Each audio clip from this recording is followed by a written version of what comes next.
Study Section 3. Cognitive Development. Paget, 1954. Introduction. In this study, the student will learn Erikson's psychosocial theory of development and Paget's cognitive theory of development. Objectives. At the end of this lecture, you should be able to expose the student to the various stages of cognitive development. 2. Expose the student to the major concepts associated with each stage of cognitive development. Pretest. 1. What are schemes according to Paget?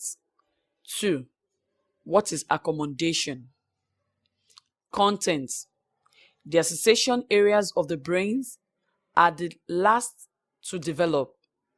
One of the main causes of brain growth after birth is making new connections between already existing neurons.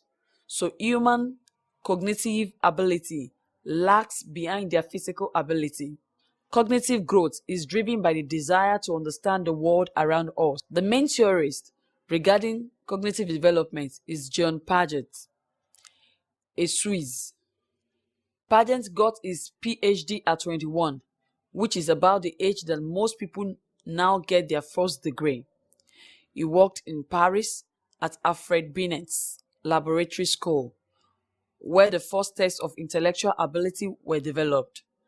Paget was intrigued at how children answered questions incorrectly, as the mistakes that they made seems to be inconsistently different from the correct adult responses. He made careful studies of his own children, and he expanded those studies to a larger group of kids.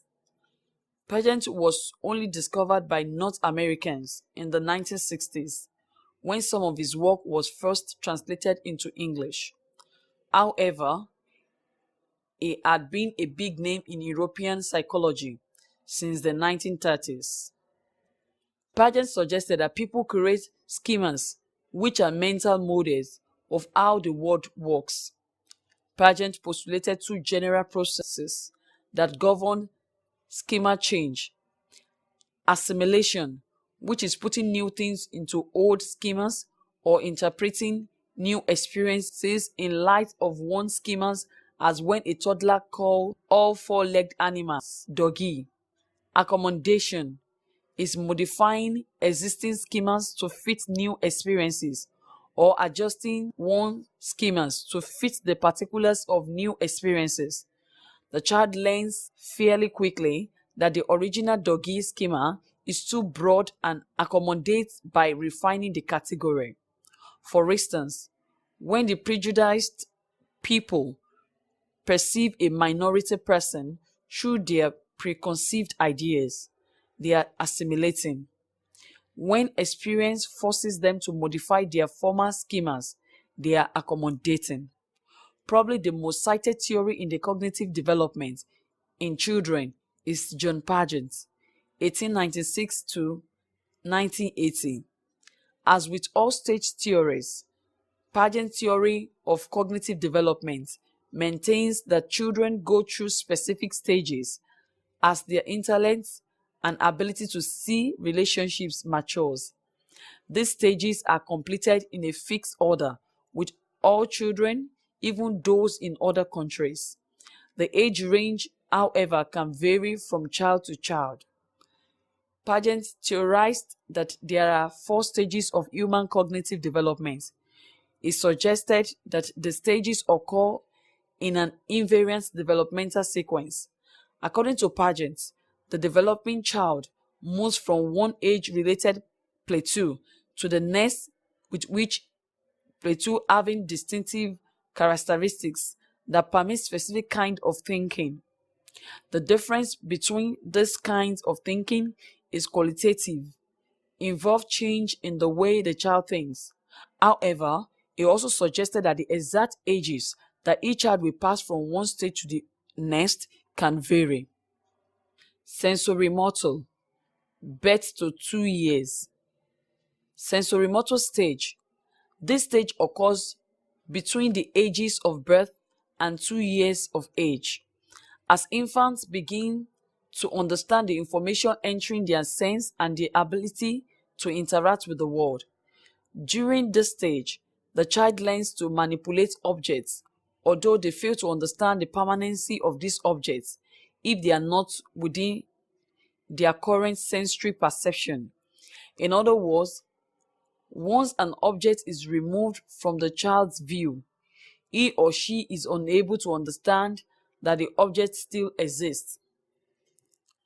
The major achievement during this stage is that of object permanency, or the ability to understand that these objects do in fact continue to exist.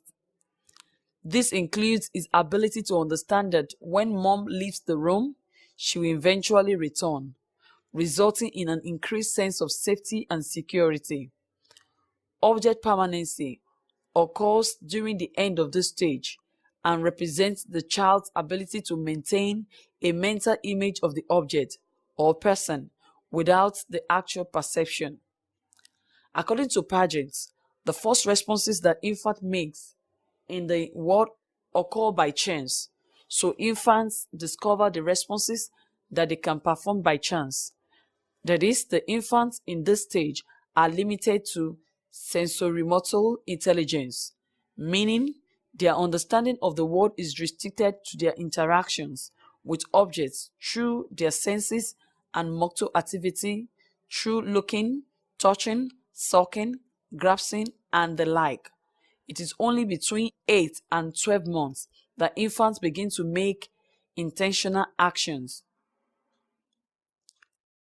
Here, problem-solving behavior first appears, and the child will perform action as a means to an end. Shortly after this period, children will begin experimenting with new ways of doing things that will satisfy their curiosity. The result of that experimentation will be that children develop ability for inner experimentation, where they can perform an activity in their head before doing it in the world. Imitation ability begins during this stage as well, and by the end of the sensorimotor stage, 18 to 24 months, children can perform deferred imitation, where the child imitates an actor seen sometime earlier. Others have suggested that the ability to perform deferred imitation appears earlier. There is evidence that 14-month-old can imitate the action of live models as much as a week after seeing them. Object permanence is also a part of the sensorimotor stage. Object permanency is the idea that an object is permanently in the world, even if it is removed from view. Infant starts out believing that objects placed out of sight are out of existence, and gradually acquire the belief that out of sight does not mean out of this world. Recently, the time when children develop object permanency beliefs has been questioned, as well as other beliefs regarding what Paget suggested developed during his sensorimotor stage of development. One suggestion as to why Paget got the timing of abilities wrong is that he relied too much on motor responses as evidence of knowledge, and much of the evidence inconsistent with his beliefs is purely perceptual learning without much, if any, motor responses. Pre-operational, 2 years to 6 years. Pre-operational stage. The second stage begins after object permanency is achieved and occurs between the ages of 2 to 7 years of age. During this stage, the development of language occurs at a rapid pace. Children learn how to interact with their environment in a more complex manner through the use of words and images. This stage is marked by egocentrism, or the child believes that everyone sees the world the same way that she does. They fail to understand the differences in perception and believe that inanimate objects have the same perception they do, such as seeing things, feeling, hearing, and their sense of touch. A second important factor in this stage is that of conversation. which is the ability to understand that quantity does not change if the shape changes. In other words, if a short and wide glass of water is poured into a tall and thin glass, children in this stage will perceive the taller glass as having more water only because of its height. This is due to the children's inability to understand reversibility and to focus on only one aspect of a stimulus called centration, such as height, as opposed to the understanding other aspects, such as glass width. In this stage, the children demonstrate preoperational intelligence. That is, they think about objects without physically interacting with them, which means they can begin to think about objects in a simple symbolic way. The thinking is reflected in the ability to pretend, to think about past events and anticipate future ones, and to begin to use language. The children in preoperational stage are not able to think in a truly logical fashion. For instance, they may figure out that 5 plus 3 is 8 and not instantly realize that 3 plus 5 is also 8.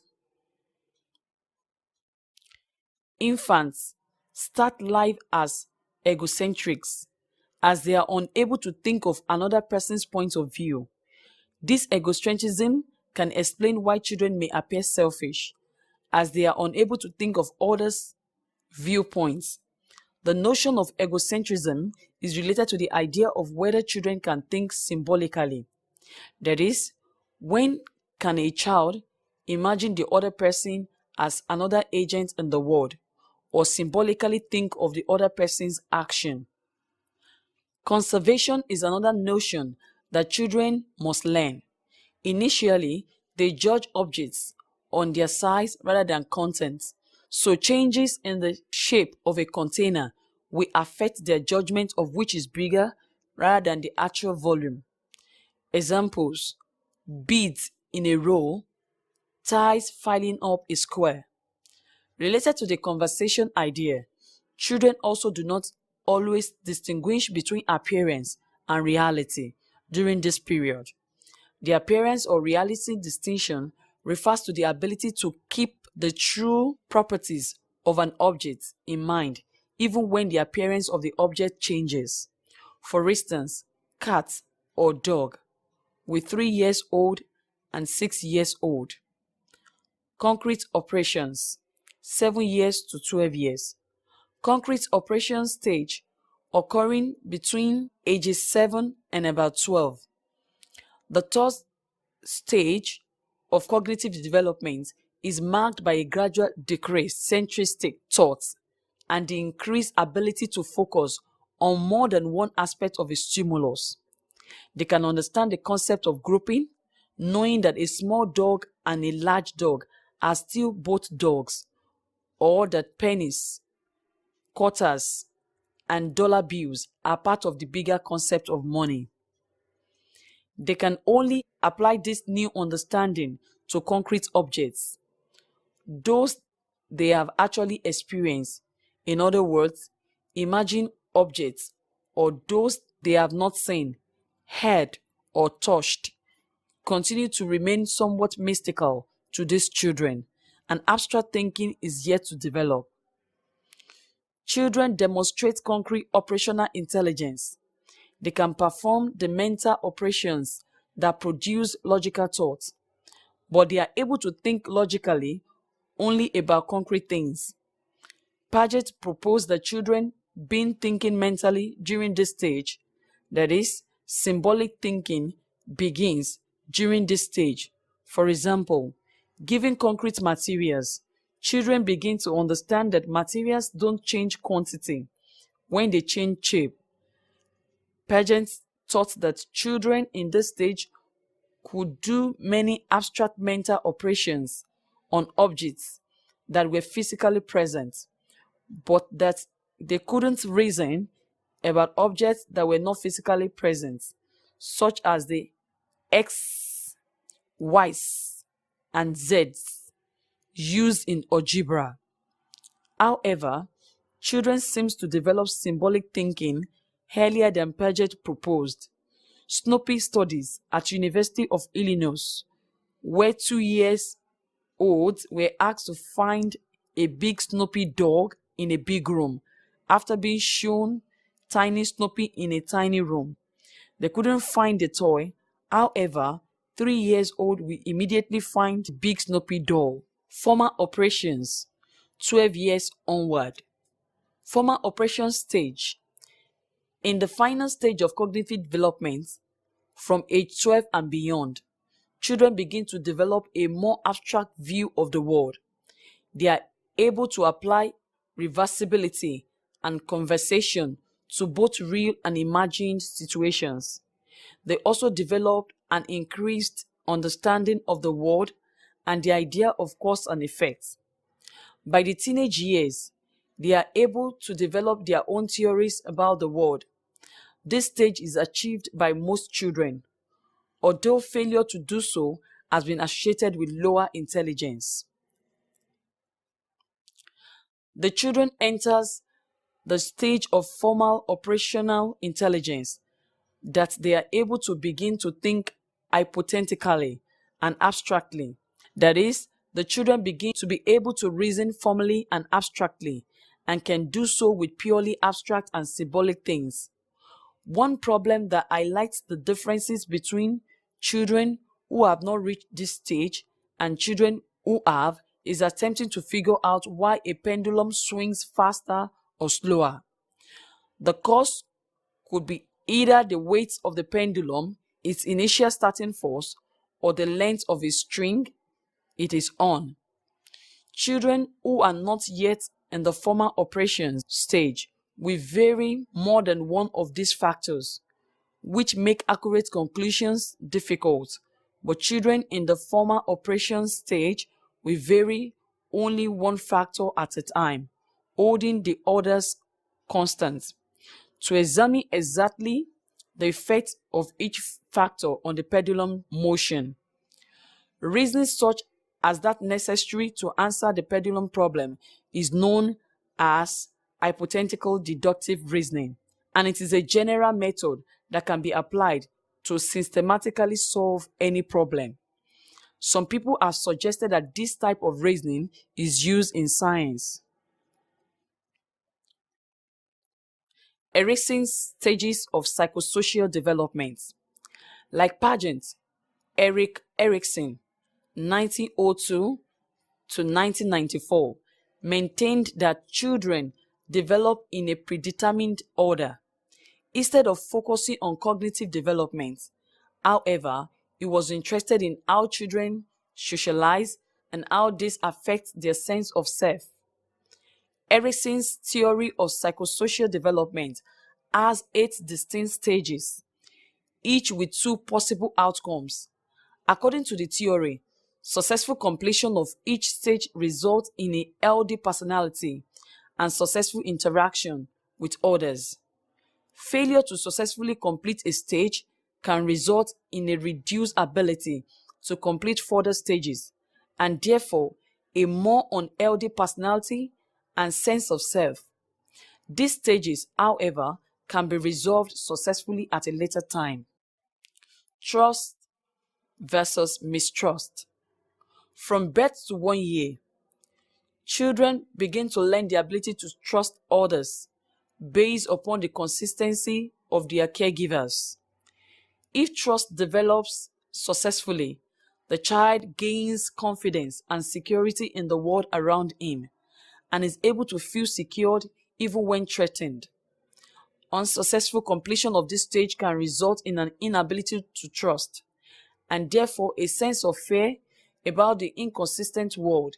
It may result in anxiety, heightened insecurities, and an overfeeling of mistrust in the world around them. Autonomy versus shame and doubt. Between the ages of 1 and 3, children begin to assert their independence by walking away from their mother, picking which toys to play with, and making choices about what they like to wear, to eat, etc. If children in this stage are encouraged and supported in their increased independence, they become more confident and secured in their own ability to survive in the world. If children are criticized, overly controlled, or not given the opportunity to assert themselves, they begin to feel inadequate in their ability to survive and may then become overly dependent upon others, lack self-esteem, and feel a sense of shame or doubt in their own abilities. Initiative versus guilt. Around age 3 and continuing to age 6, children assert themselves more frequently. They begin to plan activities, make up games, and initiate activities with others if given this opportunity. Children develop a sense of initiative and feel secure in their ability to lead others and make decisions. Conversely, if this tendency is squelched, either through criticism or control, children develop a sense of guilt. They may feel like a nuisance to others and will therefore remain followers, lacking in self-initiative. Industry versus inferiority.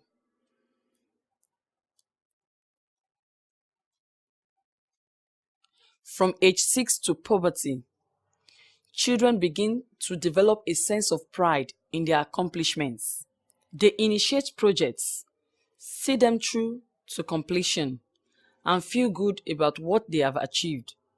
During this time, teachers play an increased role in the child's development.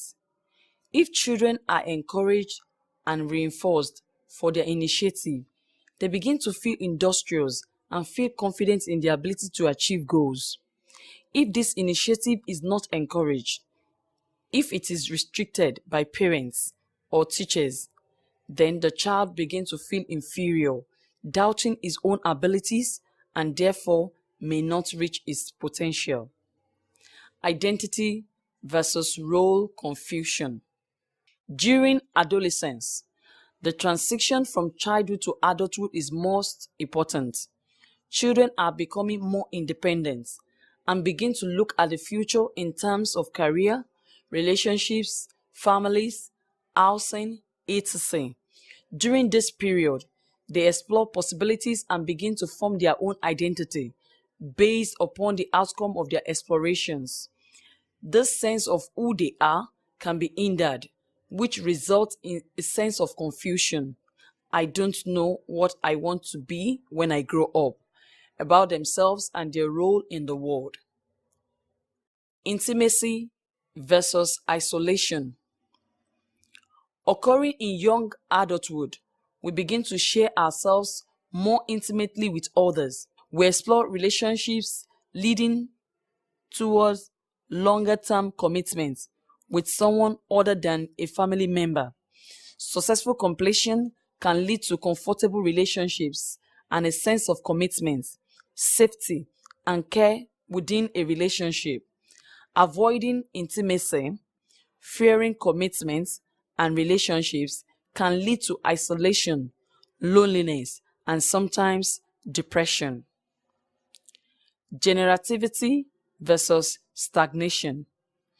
During middle adulthood, we establish our careers, settle down within a relationship, begin our own families, and develop a sense of being a part of the bigger picture. We give back to society through raising our children, being productive at work, and becoming involved in community activities and organizations. By failing to achieve these objectives, we become stagnant and feel unproductive. Ego integrity versus despair. As we grow older and become senior citizens, we tend to slow down our productivity and explore life as a retired person. It is during this time that we contemplate our accomplishments and are able to develop integrity if we see ourselves as leading a successful life.